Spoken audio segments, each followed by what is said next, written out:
আল্লাহ তোরে এমন কিছু দিব যা তোর অতীতের চাইতে 1000 গুণ বেশি উত্তম হবে। সুবহানাল্লাহ, এর চাইতে শ্রেষ্ঠ মোটিভেশন কি হবে?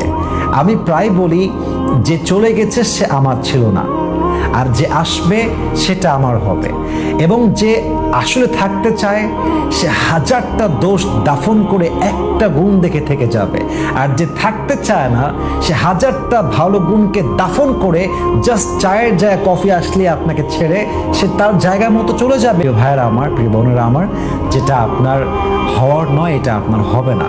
যে যেতে চায় সে যাবে, যে থাকতে চায় সে থাকবে। এটা মানুষের একান্ত ব্যক্তিগত স্বাধীনতা। অতএব জোর করে সবকিছু হয় না। জাস্ট আল্লাহর প্ল্যানে এইভাবে বিশ্বাস করবেন যে আল্লাহ যা নিয়ে গিয়েছে তার চাইতে বেটার কিছু আল্লাহ আমাকে অবশ্যই দিবেন। পরীক্ষা দিয়ে দেখতে চায় যে আমার বান্দা বিপদে কষ্টে দুঃখে সবর ধারণ করে কিনা।